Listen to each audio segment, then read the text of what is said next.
nabigeeni udgoona calayhi salaatu wasalaam qiso cajiib buu inooga sheekeeyey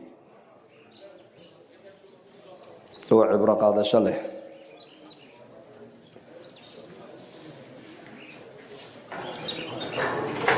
أصدق الحديث وكلام الله خير الهدي هدي محمد صلى الله عليه وسلم war la rumaysto oo la dhagaysto oo la barto waxa ugu khayr badan warka Ilaahay oo Quraanka. hanuun la raaco, dhaqan la raaco, ku dayasho wanaagsan oo lagu daydo waxa mutaystay nabigeena Muhammad alayhi salatu wasalaam oo aan raacna hadigiisa. ummadihii naga horeeyay buu nabigu ka sheekeeyay qiso ka dhacday. waxa hortiin jiray buu nabigu boqor oo wadan dhan buu xukumi jiray. waxa uu ahaa ninkaasi saaxir buu lahaa, saaxir. boqorkaasi dadka wuxuu ugu yeedhi jiray inay isaga u aaminaan ee u gartaan inuu yahay rabbigoodii.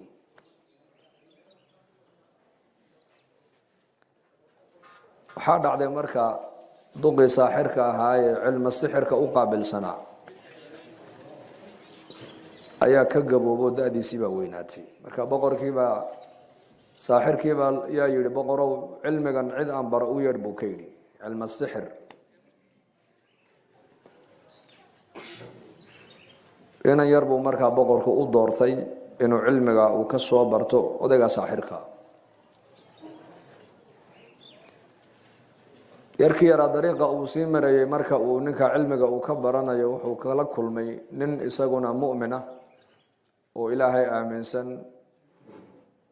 oo aakhirada aaminsan oo Ilaahay cilaaqo la leh. marka uu ku yiri yaroowe maalin walba waadigan meeshan mare waad igu soo martaa, waad sii martaa, xageed u socotaa? markaasuu yidhi cilmiga ayaan saaxirka ka soo bartaa buu yidhi, boqorkaana ii soo diray. wuxuu yidhi aniguna cilmi haddaan kugu dara ka waran cilmiga cilmi kale waa hagaag, laakiin waqti de anu ma hayo buu yidhi, waqtiga waxaan ugu talagalay inaan saaxirka cilmiga ka soo barto. wuxuu yidhi saaxirka intaad haddaad ku weydiiyo ka idhaahdo xageed ku dib dhacdo ood ku habsaantay waxaad tidhaahdaa hooyaday baan u adeegayay dheh. hooyadaa hadday ku weydiisay ku tidhaahdo xageed ku maqnaad ku dib dhacdo oo aad ku habsaantayna waxaad ku tidhaahdaa saaxirka ayaa i xabisay oo isaga agtiisa ayaan joogay. marka labada cilmi baa ka yaraa la baray, cilm aliimaan, ilaahay macrifadiisa, ilaahay inuu koonka ka taliyo, ilaahay inuu isagu wax abuuro, waxna uu dilo, waxna uu nooleeyo, noloshana ilaahay inuu dadka ku deeqo. cilmigaasuu baray. saaxirkuna wuxuu baray cilmi sixir. cilmi sixirka markaa saaxirku uu barayo dadka wuxuu ku xidhayaa saaxirku boqorkaasa rabbi niya isaga caabuda. qofkii boqorka caabudi waayo cibaadadiisa ka weecdana xanuun baa lagu ridayaa. oo sixir iyo waxaa loo adeegsanaya balaayo iyo jin. dadkoo dhan ba way cabsoonayaan oo boqorkaa bay ku wada xidhan yihiin oo loo aaminsan yahay inuu yahay isagu rabbi.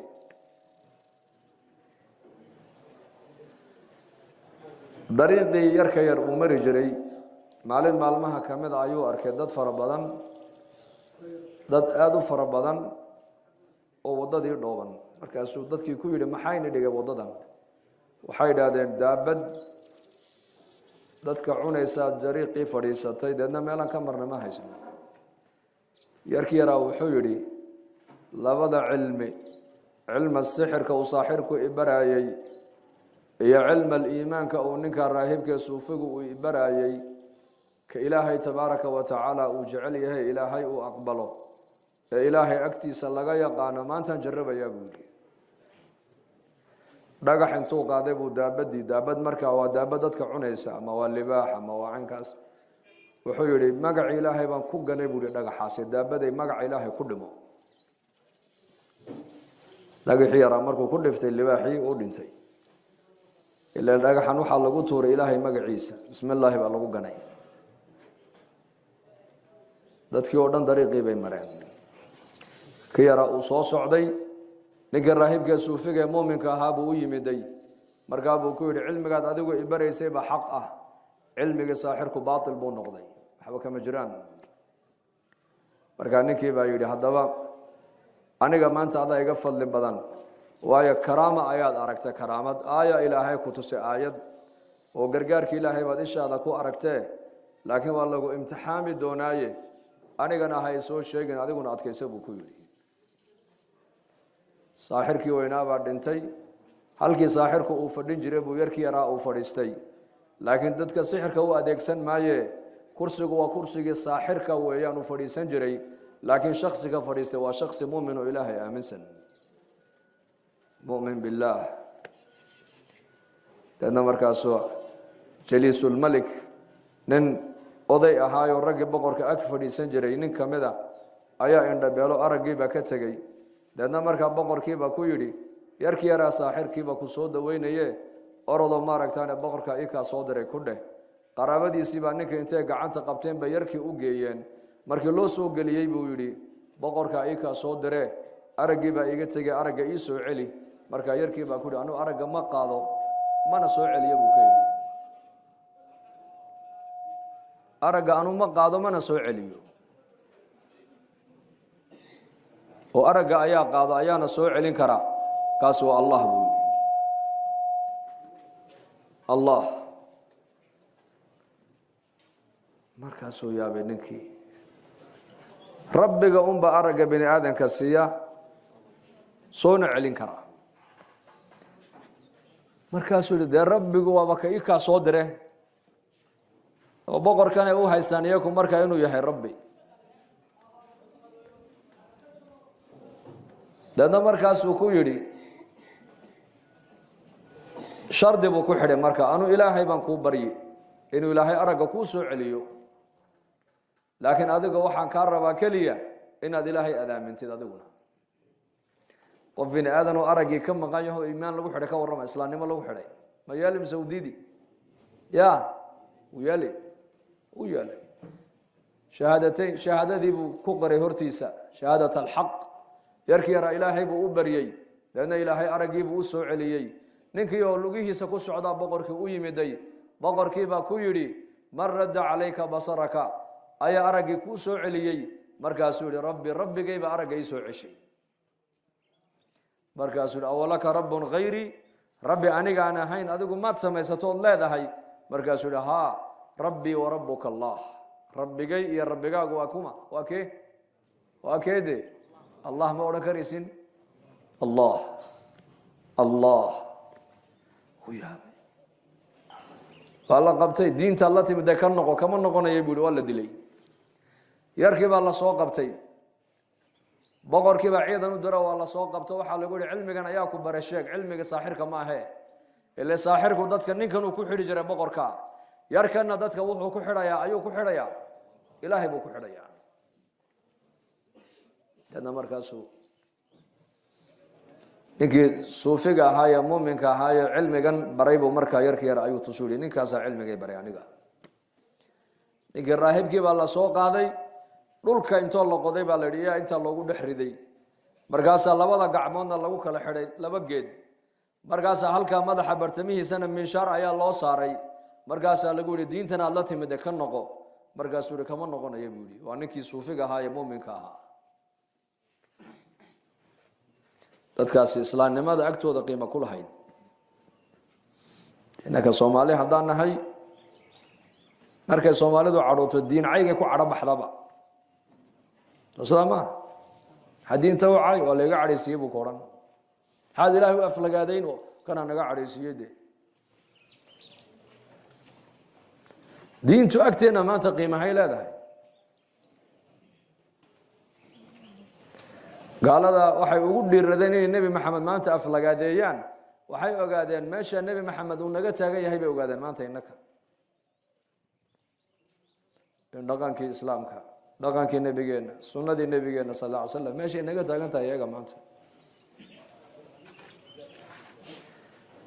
ninka halkaasaa loo dhigay minshaar diinta ka noqo islaamka kama noqonayo buuhi waa la dilay yarkii yaraa boqorku wuxuu yidhi ha dilina kan waa ilmo yar cilmigii saaxir ku hayaa waa ka cabsiinaynaa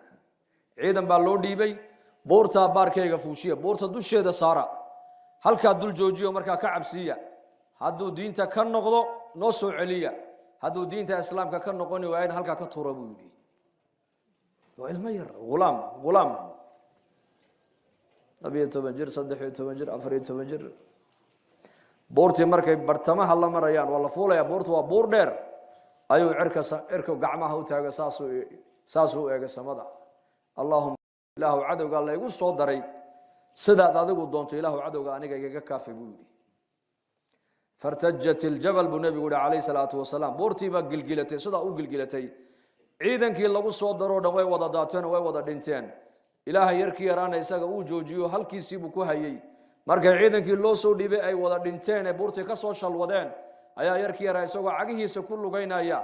ayuu qasriga boqorka soo galay dadna boqorkii baa ku yidhi aawe ciidankan kuu dhiibeen kugu daray markaasuu yidhi kafaanihim allah ilaahay baa sharkooga iga kaafiyey buu yidhi kuwaas ilmo yar ducadiisa ilaahay aqbalo buurtii dhanneed gilgilatay innaka ducadeena ka warrama maanta keenebaa maanta hadduu u badheero ilaahay intuu baryo yaqiinsan ducada in laga aqbalayo gulaam inan yar boqorkii baa yaabay ciidan kaluu haddana u dhiibay qabta dooni saara badweynta geeya badda markuu badweynta gudaha uu joogo laga yaabaa inuu cabsado diinta ka noqdee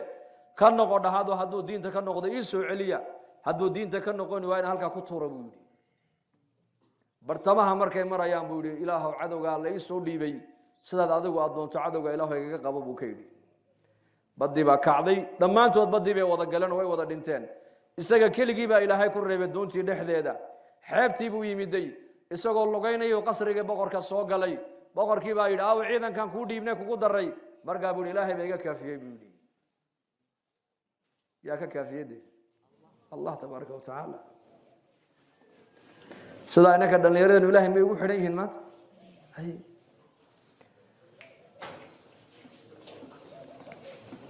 dad ilaahay ku xidhan inaad noqotiin baa laynaga doonayaa ilaahay muuminku qofka muslimka waa inuu ilaahay xadhigiisa haystaa laakiin kaama fogo dad ilaahay ku xidhan inaad noqotiin baa laynaga doonayaa ilaahay muuminku qofka muslimka waa inuu ilaahay xadhigiisa haystaa laakiin kaama fogo haddaad barida baryadaada u aqbali haddaad baahidaada u sheegata baahidaada uu ku dabooli kulliga nimka dhalinyar baa tir nolosha hadda inii bilaamaysa ininka marka waxyaabo badan baad ka fikiraysaan waxaad ka fikirayso dhan ka ku haya waa kee allah xidhiidhka maanta inaku ilaahay aan la leenahay intuu leeyahay xidhiidhkaasi iyo xidhiidhka mobilka aan la leenahay har mid ka badan maanta quraanka akhriyayna badan mansintan mobilka eegano danaheenii baan xataa garan laanahay yarkan yar ilaahay buu ku xidhnaa mana cabsoonay dhimasho ka baqi maayo boqorkii baa yidhi sideen kuu khaarijinaa aan kuu dilnaa bal noo sheeg wuxuu yidhi saad ii dilaysa anaa kuu sheegi buu yidhi dadka magaalada jooga oo dhan iskugu wada yeedh aday ku maqlayaan inay maqli maayaane halkaas soo jooji anigana geedka igu hoos xidh leebkayga qaansadayda iga soo saar deedna igu qiyaas markaad igu ganaysid waxaad ii tidhaahdaa keliya bismi illaahi rabbi lghulaam ii dha buu ka yidhi sidaa aan kuu sheegay haddaad samaysid unbaad aniga i dili wailaa ima dili karaysid buu ka yidhi boqorka maxaa ugu daran inuu yarkaa ka dhintuu doonaya waayo dadka oo dhan baa boqorka ku xidhan yarkana wuxuu rabaa dadka inuu ilaahay ku xidho dadka waddanka ku nool oo dhan baa boqorka ku xidhan oo rabbi bay ka aaminsan yihiin inuu rabbi yahay bay u haystaan iyaku waana laga dhaadhiciyey qofkii isaga boqorka amarkiisa diidana saaxirku ku sallidi jiray saaxirkaa markaa qofka balaayo xanuun ku soo kicin jiray oo saaxirkuna jinki iyo balaayadu la shaqayn jiray yarkan yarna waxa uu doonayaa maadaama dadkani dadkiisii ay yihiin dalkani dalkiisii uu yahay wuxuu rabaa dadkaasi inuu ka gooyo makhluuqa ay ku xidhan yihiin wuxuu rabaa dadka inuu ku xidho ilaahay inuu ku xidho rabbi samaawaati waalard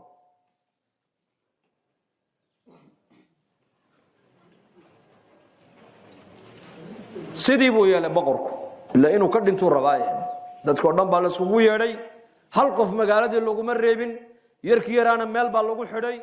laabiya qaansadiisii baa laga soo saaray markii lagu ganayeyna ereygii uu dalbaday baa loo yidhi ee ahaa bismi illaahi rabbi alghulaam waxaan ku gannay leebka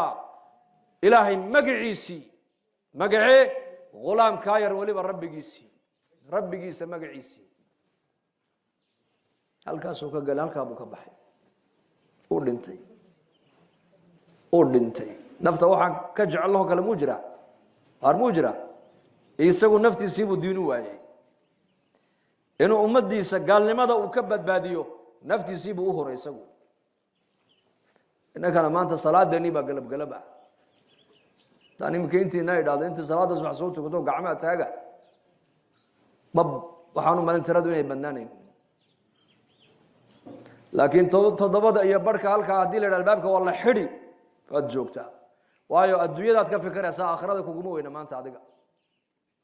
yarka yar aakhiradaa ku weynayd diinta agtiisa qiimo ku lahayd dadka inuu ilaahay ku xidha ayuu doonayey waayo hadday bini aadamku aqoonta adduunka taalloo dhan ay bartaan oo ilaahay aynan baran may khasaareen mise way liibaaneen bal iga jawaaba haddaan ilaahay barana ka warrama wax kale aanan haysana waan liibaanay taabaa ka dhaadhacsanayd isaga naftu ha iska baxdo laakiin ummaddaasi ha ka badbaada gaalnimaday ku jirto dadkii meesha joogay oo dhan waxa ilaahay ka dhawaajiyey inay wada yidhaahdaan aamanaa birabbi alghulaam ayaan rumaynay yarkaa yar rabbiga uu xaggiisa noogu yeedhayay baan aamino rumaynay annagu waa qof keliya ayuu boqorku uu iska dil mujtamacii meesha joogo oo dhan ilaahay wuxuu u galladaystay inay noqdaan wada muslimiin wada muuminiina muraadkii uu ka yar lahaa ma gaadhay mise ma gaadhin wuu gaadhay isagii laakiin uu dhintay isagu jannuu galay janno laanna shahaada ilaahay siiyey qoomkiisiina ilaahay hidaayad buu siiyey waxa adduunyada loogu jeclaaye bini aadan u jeclaa buu ilaahay dartii u huray ilaahay maadaamuu diintiisa naftiisa u huray qoomkiisiina ilaahay hidaayadii ku galladayso u hanuuniyey boqorkii uu yaabay madaxuu qabsaday markaasuu yidhi or waxaan ka digtoonaa baa dhacay waxaan ka taxadirayay baa dhacay oo muxuu ka taxadirayay dadkaasi inay isaga ka go'aan oo ilaahay ay ku xidhmaan markaasi askartii baa ku tiri dhib male waan haynaa dadka qofba kama bixi karo dhulkaan jeexaynaa saliid baan ku karkarinaynaa kulul qof kasta waan dul joojinaynaa qofkii diinta islaamka ka noqdana waan ka tallaabinaynaa qofkii diinta islaamka ku adkaystana waan ku ridaynaa saliid karkaraysa ka waran oo qof bini aadan oo lagu tuurayo qof kasta waa la keenaa ka noqo diinta islaamka kama noqonayo waa lagu tuuraa qutila asxaabu lukduud annaari daati lwaquud id hum calayha qucuud wahum calaa maa yafcaluuna bilmu'miniina shuhuud wamaa naqamuu minhum ila an yu'minuu billahi alcaziizi alxamiid suuraddaas weeyaan tafsiirkeyga suurat lburuuj xadiisku suuradduu sharxaya qof kastaa la keena ka noqo diintaad aamintay may kama noqonaya buu leey rabbigay aaminaadaan aaminay ka noqon maayo waa lagu tuuraa markaas waa saliid karkaraysa qofka lagu tuuro dub iyo lafu u kala baxaya islaan waxaa la keenay ilmaheygii nuujinaysa buu nebigu yidhi calayhi salaatu wasalaam markaasaa lagu yidhi ka noqo diintan aad aamintay iyo rabbigan aad aamintay ka noqo kama noqonaya bay tidhi markaasaa hay ku dhac markay dabkiis dul taagtay ololkii ayay naxday joogsatay buu rasuulku yidhi nafteeda uma cabsane baa la yidhi waxay u cabsatay ilmaheega naaska ay nuujinayso ilmihii yaraa naasku nuugayay miskiin waxa meesha ka dhacaya war uma haya isaga waa ilmo yar intuu ka qaaday afkii buu eegay hooyadii markaasuu yidhi hooyo xaq baad ku taagantahay ku dhac buu yidhi ilmuhu goormuu hadlaa goormuu hadalka bilaabaa 2 sano markii la dhaafo hadda kan uu nuugayaaba naaskii yurdic sadyi ummihi hal mar keliya intuu ka qaaday buu hooyo xaq baad ku taagantahay ku dhac buu yidhi mufasiriintu waxay yidhaahdeen yarkaa yar ee naftiisa u huray diinta daraaddeed 70,000 oo qoomkiisa ayaa sababtiisa diinta islaamka ku soo gashay qisadan waxaan u soo qaadanayaa waan ugu dheereeyay raalli ahaada muslimku inuu wax bedelaan la doonaya mise in la bedelo mujtamaca maanta islaamka meel kasta adduunyada ay joogaan ma waxbaan bedelnoon caalamka ku soo kordhinay oo dhaqanka islaamkan adduunka ku fidno innaka dadka bedelay mise innaka leena bedelay horeeyaan la bedelay bal sheeg dhallinyaradeena magaalada hargeysa ka soo qaad hargeysa jabuuti isku mid baan nahay dad cadcad oo gaala ay nooma yiman haddana dhallinyaradeennii daawashada ay shaashadan ay ka daawanayaan dhaqanka gaalada miyaan ku saamownay mise dhaqankeennii bay gaaladu intay daawadeen innaka bedelay bal iga jawaaba mid baa yidhi baryahan sheekh waxaad wacdiga ku dartaan dhallinyaradii dhaforaday xiirteen kala hadla waxaa yidhi kuwa magaalada anu lamaba yaaba baan ku yidhi waayo geel jiro waxaan arkay dhafoorka xiiran maanta maxaa kala yaaba ka magaalada jooga markaa geel jiri baa dhafoorka xiiran be marka walaalayaal wiilashayda la daatihiina waxaan ilaahay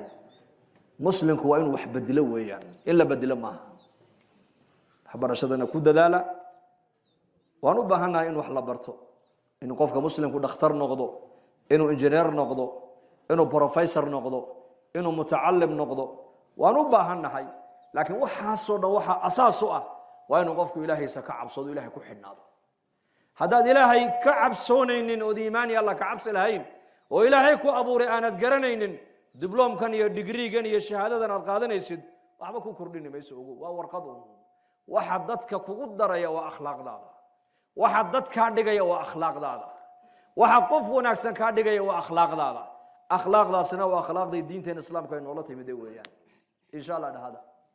soo diyaar ma nihin insha allah allah inagu anfaco